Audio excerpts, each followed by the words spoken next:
जिसने दूसरे की सोची होगी उसकी उड़ान बहुत ऊंची होगी। लंदन टाइम्स के नवंबर 1929 के अंक में निजारी इस्माइल के तत्कालीन इमाम अर्थात आगा खान ने एक विज्ञापन छपवाया था जिसमें एक चुनौती दी गई थी।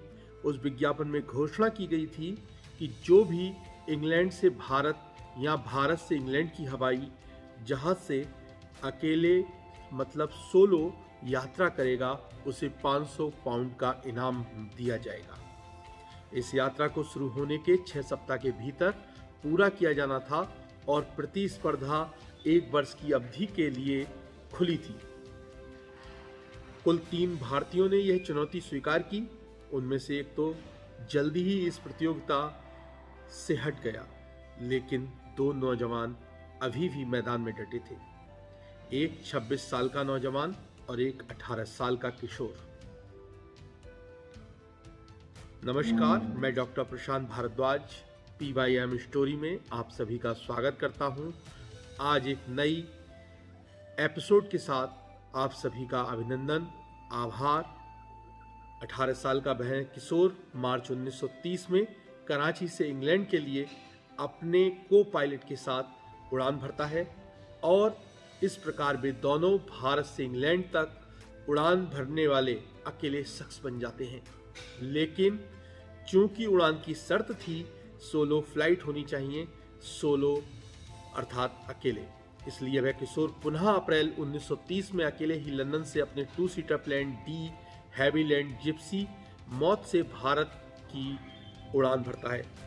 दूसरी तरफ 26 साल का वह दूसरा नौजवान भी कराची से लंदन की ओर अपने विमान जिप्सी मौत से उड़ान भरता है। दोनों पायलट मिस्र के रास्ते एक दूसरे की विपरीत दिशा की ओर उड़ रहे होते हैं, एक इंग्लैंड से भारत की ओर और दूसरा भारत से इंग्लैंड की ओर। संयोग से दोनों ही काहिरा में थोड़ी देर के लिए रुकते हैं। वहां पर 18 साल का वह किशोर देखता है कि उसके विमान का एक स्पार्क प्लग खराब हो चुका था। उड़ान जारी रखने के लिए वह स्पार्क प्लग अति आवश्यक था, उसके बिना उड़ान संभव ही नहीं थी। अब इतनी जल्दी पेरिस या लंदन से स्पार्क प्लग कैसे मंगाया जाए? उस किशोर को लगा कि अब तो मैं यह रेस हार जाऊंगा। लेकिन जब उस 26 साल के नौजवान को यह पता चला कि उसका स्पार्क प्लग खराब हो चुका है, तो वह तुरंत ही अपने पास से एक नया स्पार्क प्लग उसे दे देता है। दोनों दोबारा अपनी अपनी मंजिल की तरफ बढ़ते हैं।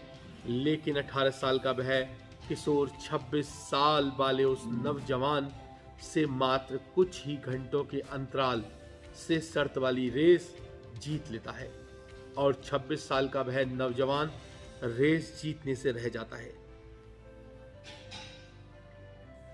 26 साल का वह नौजवान भारत के उड़ने के सपने को साकार करने वाले भारतीय विमानन उद्योग के मुख्य शिल्पी भारत रत्न जहांगीर रतन जी दादा भाई टाटा थे, जिनको JRD टाटा के नाम से भी जाना जाता है, जिन्हें भारत का पहला फ्लाइंग लाइसेंस नंबर 1 बनने का गौरव हासिल है।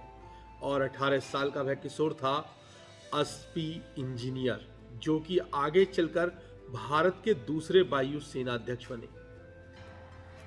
जिसने दूसरे की सोची होगी उसकी उड़ान बहुत ऊंची होगी। जो कवियों परवान चढ़ा होगा उसका परवाज भी बड़ा होगा। JRD की पुण्यतिथि पर उन्हें नमन और श्रद्धांजलि। आज 29 नवंबर है, JRD की पुण्यतिथि। नमस्कार, मैं डॉक्टर प्रशांत भारद्वाज आपसे अब विदा लेता हूँ।